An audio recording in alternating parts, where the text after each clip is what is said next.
18 business and finance সোর্সে সবাইকে আমন্ত্রণ জানাচ্ছি স্মার্ট জারেন খান। দর্শক, আজ পুরো সময় জুড়ে 02818976 এই নাম্বারটি খোলা রেখেছি।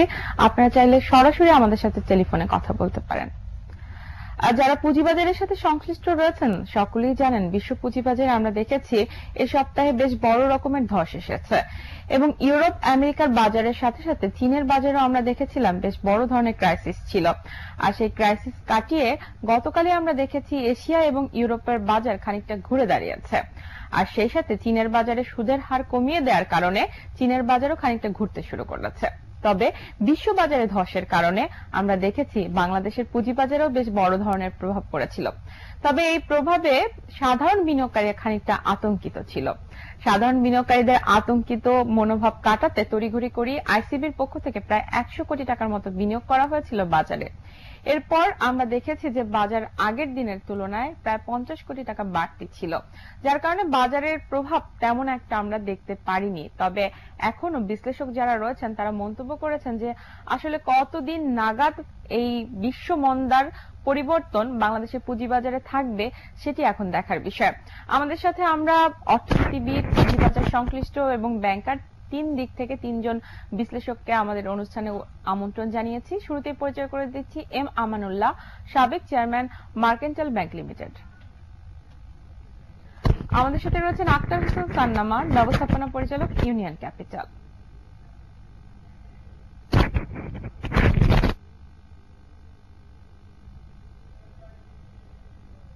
এছাড়াও এই মুহূর্তে স্টুডিওতে আমন্ত্রণ জানিয়েছে ডক্টর আহসান মনসুর, অর্থনীতিবিদ। দর্শক, চলে যাচ্ছে আমাদের আজকের অনুষ্ঠানে। আপনাদের তিনজনকে স্বাগত আমাদের অনুষ্ঠানে আসার জন্য। শুরুতেই আমি আক্তার হোসেন সান্নামাত আপনাকে দিয়ে আমাদের আজকের অনুষ্ঠান শুরু করব, যেহেতু আপনি সরাসরি বাজারের সাথে সংশ্লিষ্ট রয়েছেন। আসলে বিশ্ব পুঁজিবাজারের ধসের কারণ কি? ধন্যবাদ। আপনারা জানেন যে এই রিসেন্ট যে ক্রাইসিসটা হলো, ইকোনমিতে স্লো ডাউনটা হলো, এটা উৎপত্তি হয়েছে আসলে চায়না থেকে। এবং আসলে সত্যি করতে পুঁজিবাজারটা এটা ইটস এ কনফিডেন্স গেম। যখন আপনার এটা কনফিডেন্সকে আস্তে আস্তে কমতে থাকে তখন বাজারে একটা ইম্প্যাক্ট আসে। এবং আমরা চীনের বাজারও দেখতে পেয়েছি যে চায়নাতে ওদের যে সাংহাই কম্পোজিট যে ইন্ডেক্স সেটা ড্রাস্টিক্যালি ফল করেছে এবং দেখা গেছে যে এই আপনার রোলার কোস্টারের মতো মানে যেভাবে ধস নেমেছিল এবং গত জুন থেকে এই পর্যন্ত দেখা যাচ্ছে প্রায় 40% প্রাইস ফল করেছে। যদিও সেখানকার গভর্নমেন্ট বেশ কিছু ইনিশিয়েটিভ নিয়েছে, ফার্স্ট টাইম প্রথমবারের মতো এইবার ওদের যে পেনশন ফান্ড যেটা আছে সেই পেনশন ফান্ড ক্যাপিটাল মার্কেটে ইনভেস্টমেন্ট করার যে অ্যালাউ করেছে এবং সেটার সাইজ আপনারা জানবেন প্রায় $550 মিলিয়ন। পাশাপাশি ওখানকার পরপর দুবার আপনার ব্যাংক যে রিজার্ভ রেশিও সেটাও কমিয়ে দেওয়া হয়েছে এবং এমনকি দেখা যাচ্ছে যে যেসব প্রায় হান্ড্রেডস অফ শেয়ারস এর ট্রেডিং কিন্তু সাসপেন্ড করা হয়েছিল যাতে মার্কেটটা স্টেবল করা যায়। তো এইসব পদক্ষেপ অতটা কাজ না করলেও অ্যাটলিস্ট এই রেস্টোর ইনভেস্টর যে আস্থাটা সেটা রেস্টোর করার জন্য বেশ কিছু পদক্ষেপ নেওয়া হয়েছে। কিন্তু আমরা দেখেছিলাম যে গ্রিসের পুঁজিবাজারে বেশ বড় ধরনের ধস ছিল এবং সেখানে মার্কেট শুরু হওয়ার পরই যখন পড়তে শুরু করে সাথে সাথে মার্কেট বন্ধ করে দেওয়া হয়।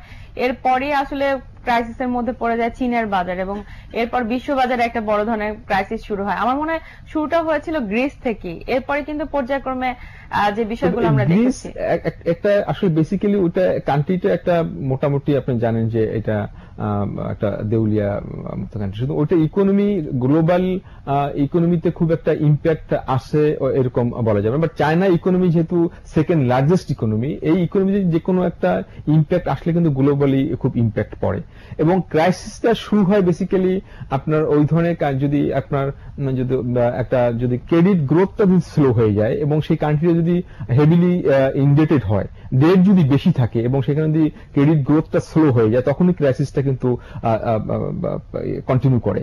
তো এখন চায়না কিন্তু 2008 যে আমরা 8 যে 9 দিকে যে আপনার যে স্লো ডাউনটা হয়েছিল চায়নাতে তেমন ইম্প্যাক্ট আসে না, কারণ তখন কিন্তু ওদের ডেটটা কিন্তু ইন্টারন্যাশনাল দুই ডেটই কিন্তু কম ছিল। এখন ওদের ডেটটা এত বেশি যে যার ফলে ওদের এই ইকোনমিতে ইম্প্যাক্টটা অনেক বেশি হচ্ছে, এবং ওদের ইম্প্যাক্টটার কারণ এখন এই যেখানে, এবং আরেকটা ক্ষেত্রে দেখা যাবে ওদের যে ইন্ডিভিজুয়াল যে বিনিয়োগকারী যারা আছে তারাও কিন্তু এত বেশি ডেট করে ফেলছে, এবং এরা কিন্তু ম্যাক্সিমাম ক্ষেত্রে ডেটটা করেছে ইন্টারমিডিয়ারি নন ব্যাংক থেকে, এবং এই নন ব্যাংক গুলো ব্যাংক থেকে আবার বড় করে।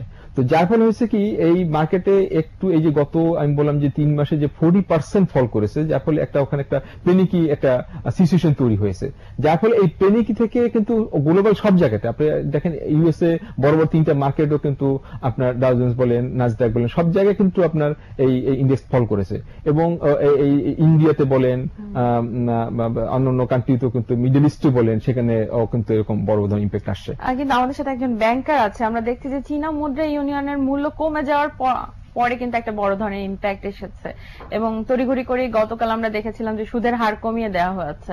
তো একজন ব্যাংকার হিসেবে আপনি আপনার মন্তব্য যদি বলতেন। আমি বলবো, ধন্যবাদ আপনাকে, কারণ আমি বলবো এখানে যে চীনের যে ধসটা নেমেছে, এই ধসটাকে তারা ব্রেকআপ দেওয়ার জন্য নানান পদক্ষেপ তারা নিয়েছে, এবং নেওয়ার ফলে আমার মনে হয় কিছুটা ক্যাপ দেওয়াতেই একটা কিছুতে জায়গাতে আসতে পারতেছে, কারণ বাজারটাকে নিয়ন্ত্রণ করা দরকার।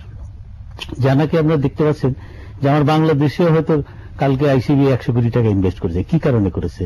যাতে এখানে যাতে এই সমস্যাগুলো না হয়।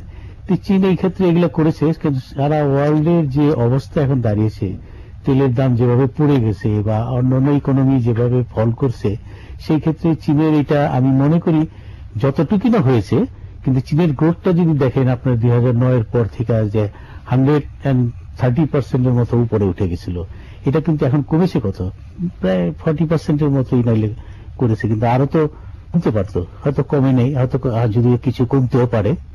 তো এই ক্ষেত্রগুলোর জন্য প্রত্যেকটা গভর্নমেন্টের একটা পলিসি থাকে, সেই পলিসিগুলা তারা অ্যাডপ্ট করেছে। আমি মনে করি এটা আমরা একটা সারা ওয়ার্ল্ডে একটা রিকভার করতে পারবে এই সমস্ত কারণে। কিন্তু আহসান মনসুর, আপনার তো রিসার্চে অনেক গবেষণা বেরিয়ে আছে, আপনার কাছে কি মনে হচ্ছে?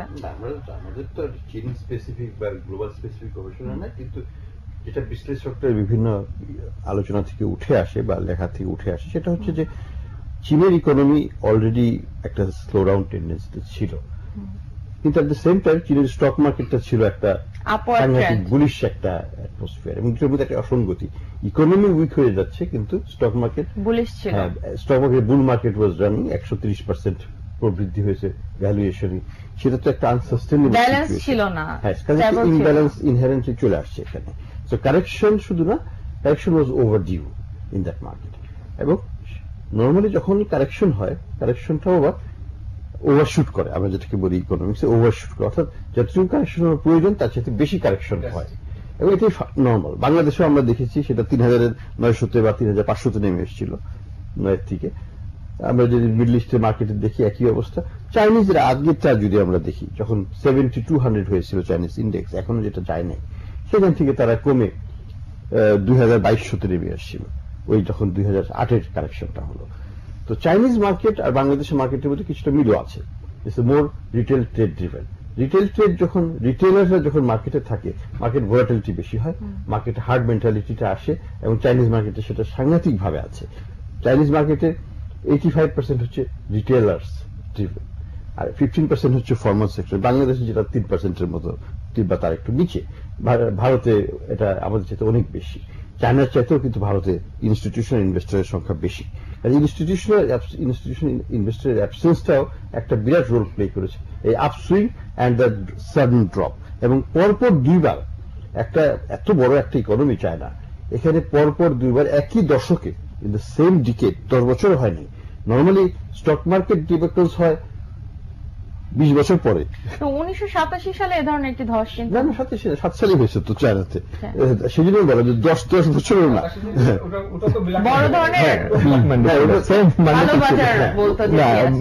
মানডেতে ঘটনা ঘটছে, ওটা মানডেতে ঘটনা ঘটেছে, ব্ল্যাক মানডে, ওটা তো নিউ ইয়র্কে, ওটা নিউ ইয়র্কে ছিল, নিউ ইয়র্কে ছিল।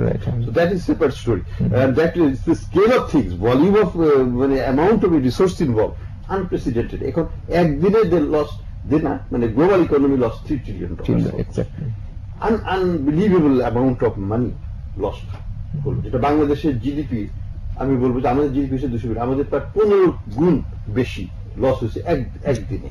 তো এইটার স্কেলটা চিন্তা করা মুশকিল আগের তুলনায়। 87 এর লস হয়েছে 700 পয়েন্ট, 2027 থেকে 2000 নেমে আসছে বা 1900 সামথিং এ নেমে আসছে। আমরা একটু ফিরছি, আমাদের টেলিফোন অপেক্ষা করছি, একটু ফোন নিয়ে। হ্যালো জি, আমরা শুনতে পাচ্ছি।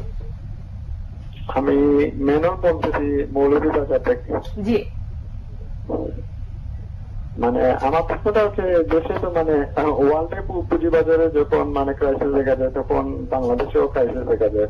তো আমাদের বাংলাদেশে মানে পুঁজিবাজারের মধ্যে কিছু কোম্পানিগুলো আছে যে তারা ডিভিডেন্ড দেওয়ার পর দেখা যাচ্ছে 20% ডিভিডেন্ড দিচ্ছে, ডিভিডেন্ড দেওয়ার পরে তিনি দেখা যাচ্ছে আবার 20% রেট কমিয়ে নিচ্ছে, মানে শেয়ারের 20% নামিয়ে নিচ্ছে। তো এর ক্ষেত্রে তো মানে দেখা যাচ্ছে যে অনেক পাবলিক যে মানে যার মালটা বিক্রি করতেছে না 1 ইয়ার পর যে ডিভিডেন্ড পাবে, দেখা যাচ্ছে ডিভিডেন্ডের পর যে ডিভিডেন্ড দেওয়া হচ্ছে মানে এই অনুসারে তারা মানে মালটার রেট কমিয়ে জি, নিচ্ছে। আমরা বুঝতে পেরেছি। ধন্যবাদ মেনন, থাকুন আমাদের সাথে। জি, আমরা ক্রাইসিস নিয়ে আলোচনা করছি। আমরা ক্রাইসিস রিপোর্টটি ফিরে যাই।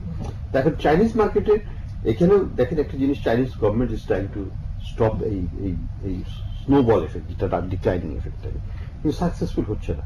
তো চাইনিজ গভর্নমেন্ট কি আগে থেকে বুঝতে পেরেছিল এই ধরনের একটা ইমপ্যাক্ট আসতে পারে? অবশ্যই any market that goes up by 130% in 7 months, সেই মার্কেটে যে কলাপস হবে এটা তো বলে দিতে হবে না, তা আমরা একেবারে মানে কোরআনের মতো সত্য। কাজে এখানে কোন ডাউটস তাদের ছিল এটা যে বুঝতে পেরেছে তার একটা লক্ষণ হলো যে জাস্ট 15 দিন আগেও কিন্তু ওদের ইউয়ান ডিভ্যালু করা হয়েছে, তখন কিন্তু সিগন্যাল টু দি মার্কেট যে সামথিং ইজ গোয়িং রং।